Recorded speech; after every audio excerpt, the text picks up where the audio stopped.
In today's episode, we're going to talk with Mr. Joe Aubert, someone who lives here locally but works out of the area, and get his unique perspective on the Four Corners region and a small town community. Stay tuned to this episode of The Den. The Den, powered by the Lions Group, a show that explores trending topics in real estate, entrepreneurship, and personal growth. We're a small team of professionals with over $400 million in sales and nearly 2,000 successful transactions. You're listening to time-tested experts and industry leaders. Here's a refreshing look at real estate happenings and more. Welcome to The Den. Hello, everyone. Welcome to this episode of The Den. Today, we're going to be interviewing Mr. Joe Aubert, a great person, a wonderful individual, a pilot, and he's got some special stories to share with us and some unique insight to this area. But before I get to that, let me introduce my friends, my partners, my co-hosts, the fellow members of the Lions Group. To my left, Paul, Hammy the Rockberry, Aspen the Ninja Gruen, and the boss, Shannon Martin Martinez, is not with us today, but she'll join us again here soon. And my name is Ben, Top Gun Lions. Not really. No, you're the Top Gun, Mr. Joe Aubert. I'm more like an ostrich. It's kind of like funky. You know, I'm like the bird that doesn't fly. Bobbing around. But yeah. But you move fast. Running weird with it. You know, have you ever seen like their knees? Like they run backwards. It's kind of crazy, but they're fast. They're insanely fast. Yeah. You like terrifying. I want to see Paul saddle one up one of these days. No. I'd do that. Yeah, I know you would. I know you would. But speaking of birds, Mr. Joe Aubert, how are you, man? I'm great. Thank you guys for having me here. Yes. I really appreciate your time, getting to meet some new friends and hang out with an old friend. Yes. Yeah, absolutely. And Joe has a superpower. We were talking about this last night. He is one that you put in a room of 50 people. By the end of the night, he knows all 50 people. He's got all the stories. He is a network. You have the gift of gab, dude. You should be a realtor. I appreciate that. Yeah. I'd have to do some studying. Yeah, you'd be just fine because you have accomplished quite a bit in your career. Tell us a little bit about who you are, some of the education. I didn't realize you had a master's degree in leadership from Grand Canyon University. I was just reading up on that. That's pretty fantastic. Boy, you're pretty humble too. So give us a little bit of background and insight from your perspective, or who you are and how you got to the Four Corners. All right. Well, starting from the end, I live here in Farmington with my beautiful family, Tiffany and my 3 kids. I have Ethan, Emily, and Eliana, and they all attend local schools here in elementary, middle, and high school.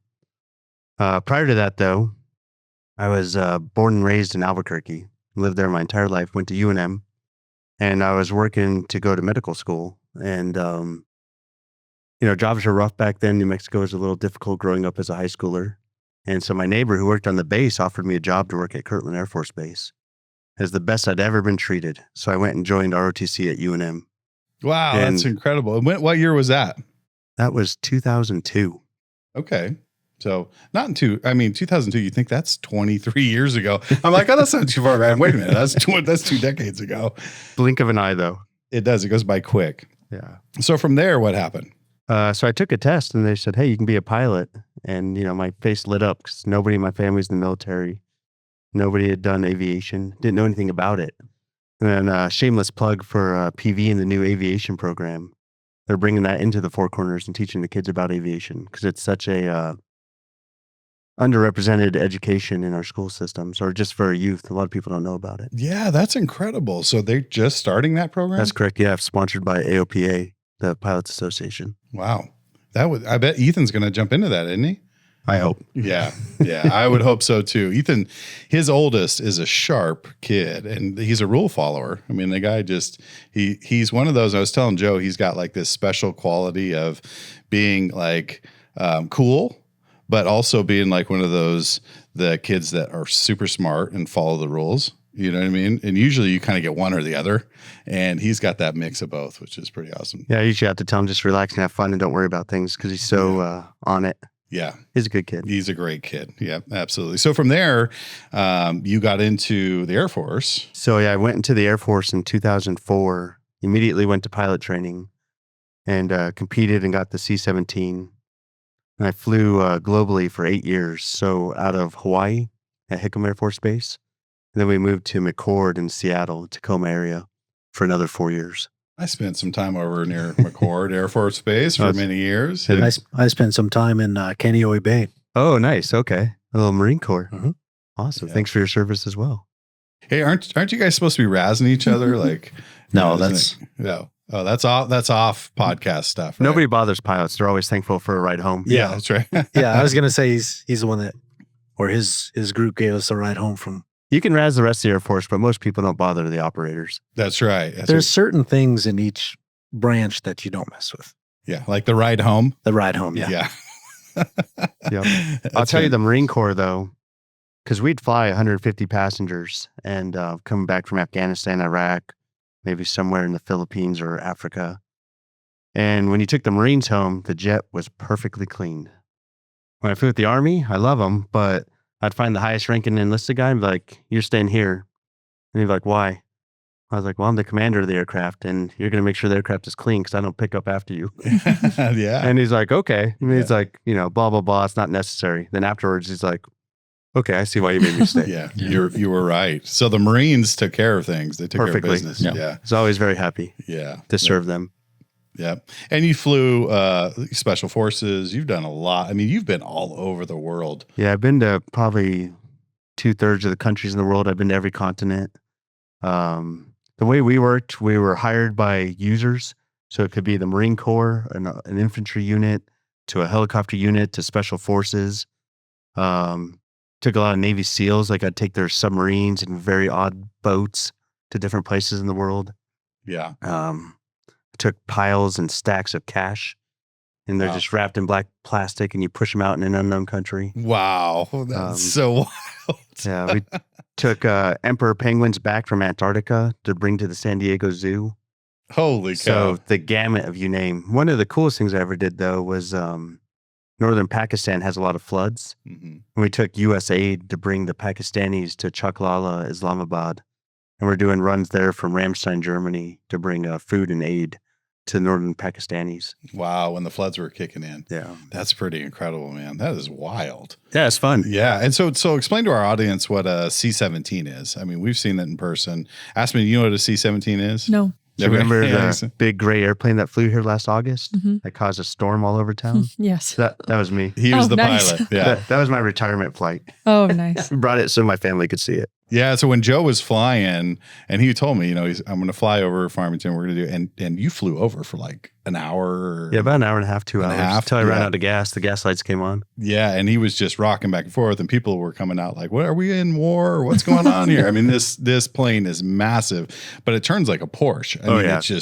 it's huge, but it just can do whatever. And I'm like, "Rock, I'm texting, rock your wings," and then he's rocking his wings. I'm like, "Aren't you supposed to be driving that thing? What are you stop texting me? What are you doing?" My phone was off the whole time. Yeah, and so exactly. Edit So, that. and that that story was totally false, but we appreciated you coming here and buzzing the area and people loving seeing that. It was so exciting and so cool, and he made it part of his retirement trip. Basically, he planned out this trip with your crew to kind of do a farewell. So send-off. I got to bring the aircraft to show it to my kids again, so they got to see it one last time. My mom, who lives in town, and then obviously showcase and open up the jet for the whole community that came to the airport. So anybody that came there, we let them take a tour of the aircraft. We weren't allowed to advertise because then it'd be an official event and an air show. But if we happened to be doing training, then they could freely come up and see the airplane. Yeah. And then to my best friends that I flew with for 8 years, we were able to showcase Farmington. So we had a catered event at my house from Si Senor, which was a lot of fun. That's the first time they've ever had New Mexican food. We threw a little pool party. Because your crew is from all over. Yeah. All these guys were California and Texas for my crew. Yeah. Because I just hand chose my favorite friends I wanted to fly with, Yeah. favorite workmates. So that was their first time eating New Mexico Yeah. authentic. Yep. Awesome. Yeah. They like it? They loved it. Yeah. It's absolutely incredible. It's a flavor you can't get anywhere. Yeah. Unique food for sure. Yeah. But then I got to show them the some of the highlights here. So I gave them the option because we had about 6 hours in the morning. So I said, you can either choose to fly fish or you can golf. So 5 of the guys went fly fishing with me on the San Juan River. TJ Massey and a few other people took us as guides. And then one guy chose to golf at the country club. And he got 3 rounds, 18-hole rounds in. That's right. And I remember 6 hours. I dropped him off, I think, or picked him up and took him to the airport. And my father-in-law was like, "How many rounds did you play?" Yeah, I think it was like 72 holes or something. He just burned through them. It was fantastic. Takes me 6 hours to do 9 holes. You do like the zigzag across the. Yeah, pretty much. That's what. Yeah. Looking for my ball. looking I'm like, for it. It takes the longest. I'm in the same boat. I have to apologize for hitting houses or windows. Yeah. oh, I just drive faster. I just keep on going. Yeah, head down and go. That one's lost. Yeah. Hi, this is Aspen Gruen. I'm a partner at the Lions Group. We're dedicated to making your real estate experience the best it can be. If you're looking to buy or sell, go to sjcbroker.com and watch our informational video series. These videos break down the process and shed some light on buying or selling. While you're there, schedule a private consultation with one of our partners. We'd love to sit down, talk strategy, and give you a real advantage in today's market. You deserve the best, so take those steps and we'll see you soon. Now back to the show. So C-17 is a big bird. It is. And you went through an incredible course. Why don't you tell us about that course that you went through with the Air Force? Yeah, in the later end of my career, I was very fortunate to go through the Air Force Weapons School, which is similar to like the Navy Top Gun. And so the top 2% of each of their airplane categories basically get to go to the school, and they all learn together and fight together on a very large scale production. And they basically become masters of their craft. And they take that back to the units to teach everybody how to fly more tactically in warfare, and then also with inner services, how to fly with them. Yeah, and leadership's involved there on so many different levels, and you graduated from that class. And so it's fair to say that Mr. Joe Aubert, who we are interviewing today, is a master in his craft. And then you've since retired from the Air Force and moved into, you've always been, well, I shouldn't say always, you've been a long time Delta pilot. Correct. And that's going to bring us to the next part of this, which is, and Aspen and Paul, I'm sure will have some questions, but you bring a very unique perspective to San Juan County and the Four Corners region, La Plata County and all that, because you actually live here, but you base and work out of Los Angeles. That's correct. And so tell us a little bit about that and some of the perspective you have as a Delta pilot, as someone that works in a big city, commutes there, but lives here. What are the pros and cons, or what are some of the great things that you have come to light about our community? The best thing I love about Farmington is that it's just a very small town, a very tight-knit community. Every place I go, I see a friend, I wave and say hi. I spend more time talking to everybody at the grocery store than I do shopping at the grocery store, just because I have friends and family and I'm catching up on things. And it's really nice. It's nice to feel a part of that. Yeah. Like I mentioned earlier, my friends that live in LA, they yearn for that. They yearn for that connection, and I have it every time I'm here. So the worst part about working somewhere else is I have to leave. Oh, that's good. Yeah, that's awesome. If that makes sense. Yeah, it does. And I can relate to that to some degree. When you are living in a big city, you don't have that connection. And I think that's part of our human psyche is we need that community feel, that community connection. I can see why people yearn for that. And so you travel 15 days out of the month sometimes, 10 days? Or try to average 12 to 14 days a month gone. Yeah. So you see that stark contrast. Absolutely. Yeah. What do you think this area could bring or do differently to make this area better? I mean, what are some of the things that you think need to be top priority for the Four Corners region? Well, some of the things are already working. First off, a major shout out to Mayor Nate Duckett. Him and his team and the economic development team are just doing an amazing job in this town. And they're working on a limited resource and constraints of different politics, and they're trying to push forward to improve Farmington for the majority of the people. I feel like they have our general interest in their heart.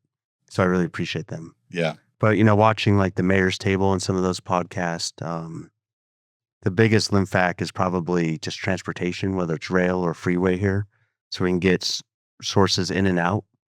I hope to maybe see like one of the economic development podcasts was like using our natural gas to build a fertilizer plant, something like that.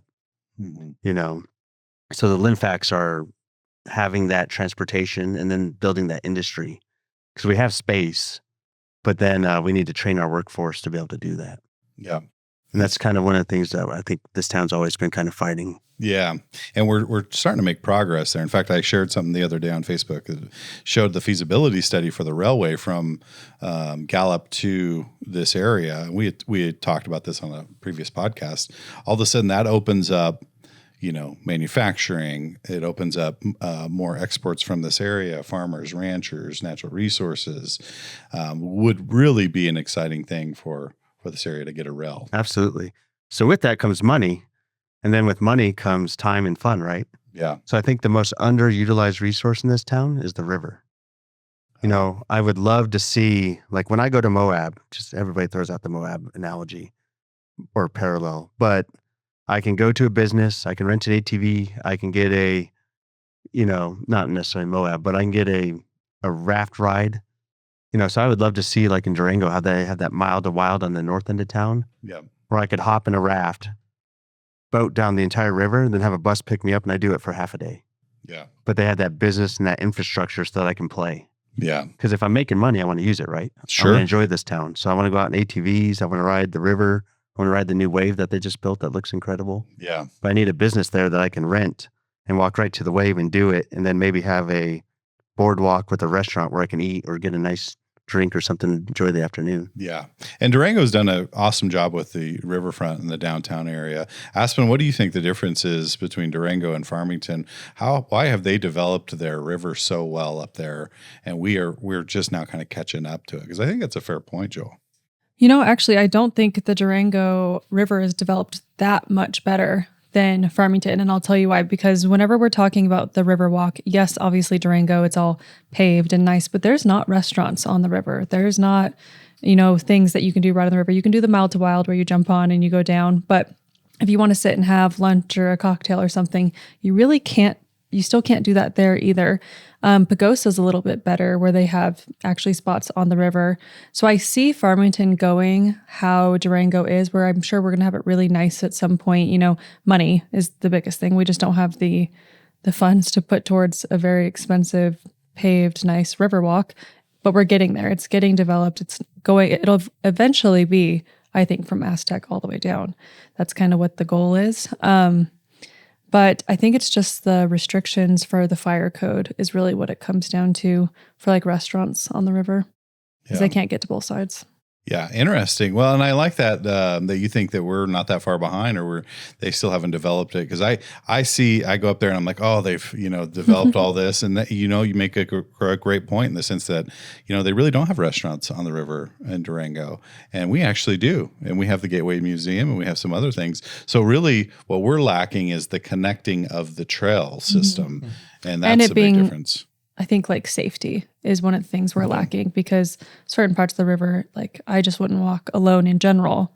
And then also at night, it needs to be a little bit more safe, especially in the downtown area. But I think the more it gets developed, the more that's going to come just naturally. So I think it's just the funds to be putting in. But I mean, obviously they're putting the money into, they have that wave pool. There used to be a low hanging bridge right there. And now there's a wave park. So I think Farmington's making all the right steps, and we should be an outdoor tourist hub. Absolutely. I know we don't have, a freeway, but I think that Pinion Hills connection is going to be really good too. Yeah. Yep. Well, the master plan has a lot of that in the works.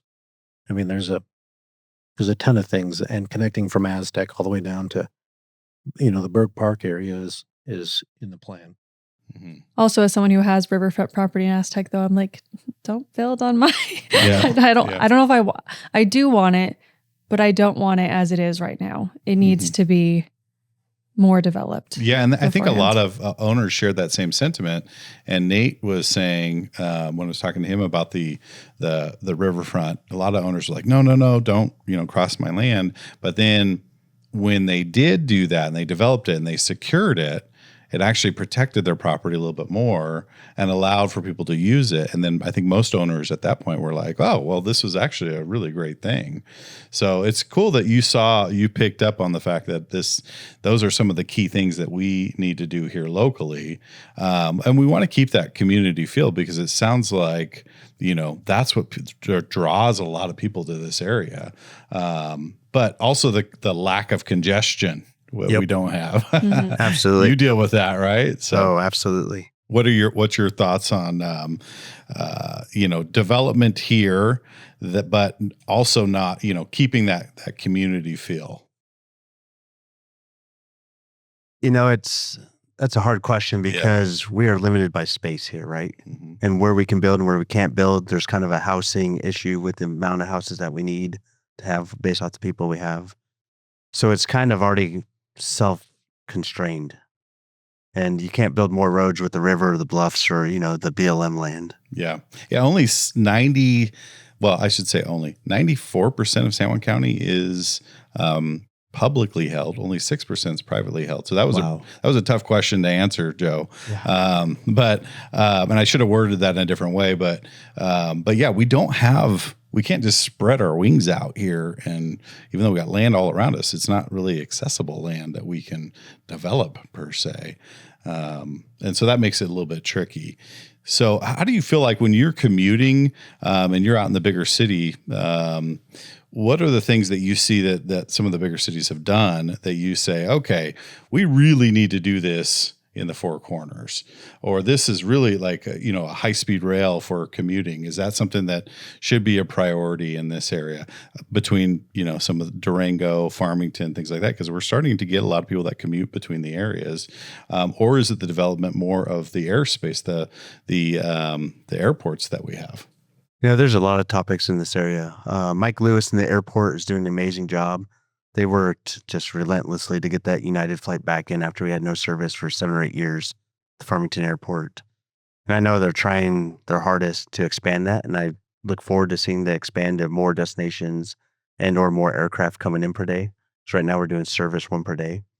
But I've flown that a few times, and for me, getting to Los Angeles is great because I leave here at 6:30 in the morning. Their competitive advantage is that parking is free. So I can get from my house to there in 15 minutes, maybe 10 if I run one red light. Just kidding. It was yellow. But, it's free parking. I can walk into the terminal and be at the aircraft in 5 minutes. So it's easy. So there's a lot of nice options there. Yeah. And once that starts expanding more, it's going to increase more options of places to go and things to do and bringing people in as well. Yeah. I think in town, for the normal set of folks, I think it's pretty easy to transit. You might have one busy period of rush hour between going to work, school, or coming home. I think one of the areas that I don't want to delve into too much, but I think transportation is still difficult for the poor and the hard. I brought my mom up. She's mentally ill from Albuquerque, and we bought her a home here. So also to go back on the affordability of Farmington, I was able to buy a house here and buy my mom one because it's very affordable.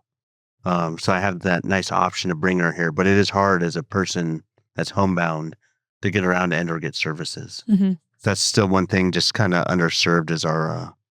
the walkability factor, or? Yeah, well, especially if, somebody's elderly or has disabilities or impairments to walk, that is a difficult part of Farmington. Mm-hmm. And you do have the Red Apple Transit, but there's a lot of rules, and it's very difficult for somebody that's 70 and can barely use an iPhone. Yeah. You and I, we could all use it pretty easily, but Even watching Uber and Lyft just isn't very prominent here, and it's very expensive. yeah, to get Lose Goes is great, and they do a wonderful service, and they're nice, but it's like twice the cost of Uber. Mm-hmm. Yeah. Yeah, we've used Uber a few times to get just to like events downtown, and $25 one way just to get from our house downtown. It's just not realistic. Eventually I'm hoping we get more because that's pretty similar in Durango, except Durango does have the transit, the bus that goes all around, and it's for college kids free. See, that'd be amazing. Mm-hmm. Well, and I'd be willing to pay a little bit more taxes, just make it free for our community, right? Yeah. Just increase the ability of our community, make it nicer for everybody. Because we don't want a place to live where just the rich prosper, right? You want everybody to have access and have fun and enjoy what we all have. Yeah. Yeah. And that'll make it nicer, safer, cleaner. Totally agree. Yep. That's a wonderful point. And the affordability component, the affordability factor is one thing it's out you of this mentioned. world. Yeah. So I pay a third of what my friends pay in Los Angeles. Wow. And I know that's not a fair comparison, but I pay significantly less money for my cost of living, whether it's mortgage, groceries are less, my taxes are significantly less, etc. Yeah. So the amount of savings, for me, I use to save for my kids' college. was able to bring my mom here. I can take care of her. Quality of life. So it gave a lot of options. Yeah. Yeah. Now I can go on a vacation, whereas my friends in California, I keep throwing California under the bus. Yeah. But it's just where I work. But, you know, it's an easy example. It is. Yeah. But, you know, they're stuck in their home on a staycation year round because they can't afford to go on large vacations. Yeah. And that's unfortunate. Yeah. Whereas this gives you a little bit more flexibility financially. Yeah, absolutely. Paul, any questions, Mr. Marine, to your ride home? Simplify. Nope. Raw. Nope. I can't think of any. No, I think one thing you really touched on too was like the community aspect of Farmington. So my husband's retiring relatively soon. So we've been kind of like pitching around, like, where do we want to go? And I've lived here my whole life. So I'm like, I can't imagine going to the grocery store and not seeing someone I know.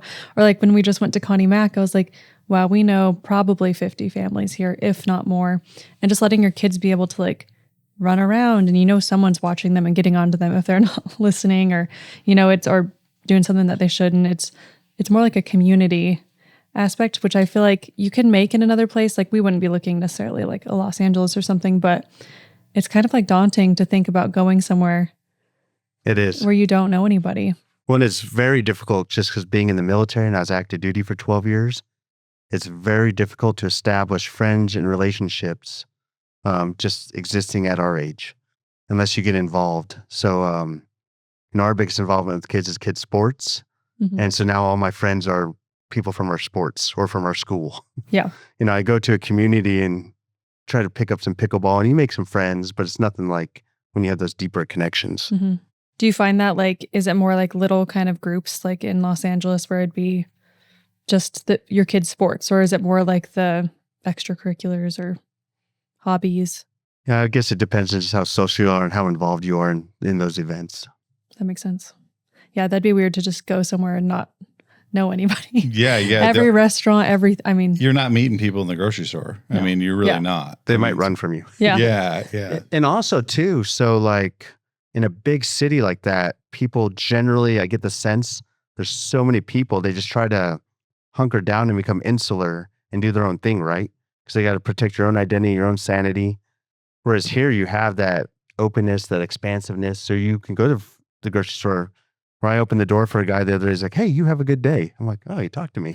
Yeah. And you know, I'm kind of the idiot in Los Angeles. I'm smiling. I'm like, "Hi." And everybody's like, "Why is this guy saying hi? What does he want? Is he trying to steal from me?" You know, and it's just ask me for something. Yeah, it's that small town perspective where it's very friendly here. Well, I grew up outside of Boston. Oh, and nice. So that's kind of the big city, but everything was kind of like smaller communities. So when you have something that's so big, everybody tries to make their own neighborhood, their Absolutely. own town, kind of their small town vibe.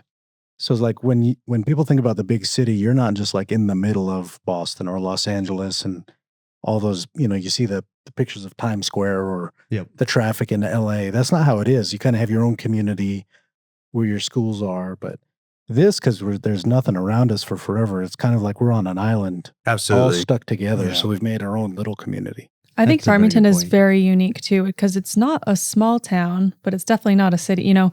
But me and my dad were talking about this. It's almost like you know so many people, but there's kind of almost, I would say this is one of the downsides for me, is everybody knows everybody's business, but it's a little bit, I don't want to say more judgmental, but you kind of have a standard that people expect you to adhere to, versus I think if you're in a really big city or a really, really small town, you're like, well, that's just Todd. He just does that sometimes. You know, like people are a little bit more like, It's just Ben. He runs like an ostrich. Yep. He's just running backwards down the street. You know, so I think that's the one, I wouldn't say it's a downside here, but it is kind of unique in the sense of there's kind of expectations on how to act and what you're doing here, and Which makes it nice community.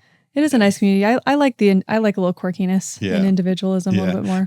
But you can't kind of like you were saying, insulated. You can't just go, I'm in my own shell. I'm not going to say hi to anybody because I know a lot of people. Yeah. I'm just going to, live my life and kind of float in and out when I want to. But that's not really the case in a small town. It kind of has that double-edged sword, what you're saying. So fantastic conversation, Joe. Thank you for coming in. Can I give you one more story? Yep. You guys will love this, I think.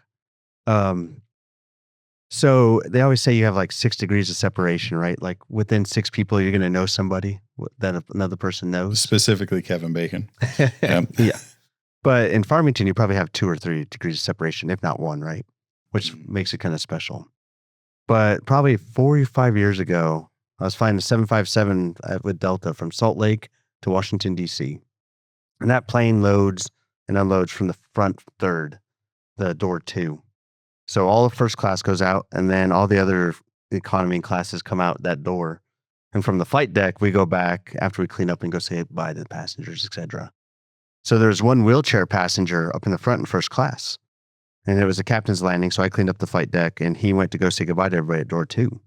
And so after I cleaned up everything and got our bags out and set up ready to go on to the hotel, I saw a first class passenger. I was like, well, I might as well engage and just discuss life with her and just talk, say hi, see how their day's going.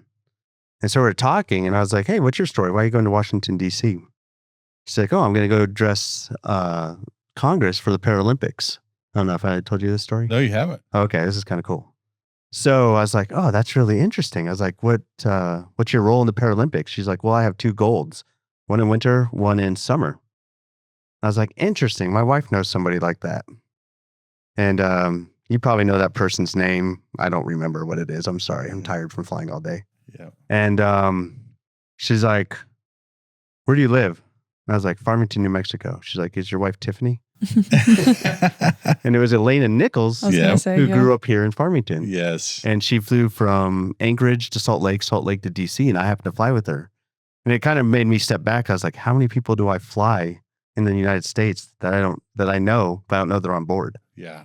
Because oftentimes you don't see your pilots. You might hear my voice. You might hear the other person's voice. Sure. And so I talked to her for about 10 minutes. We got photos and sent it to my wife. And I was like, look who I found. What are the odds? That's incredible. I mean, I have so many stories similar to that of my in-laws or my family or us in general. We're at some airport and we'll bump into people that have been through this area of the Four Corners or know us or know our family or whatever else. So, I mean, this small town reaches quite a ways out there, which is pretty awesome. I mean, that's one of those things that you get these incredible connections with people because you live in a smaller community, and those connections are strong and they're widespread.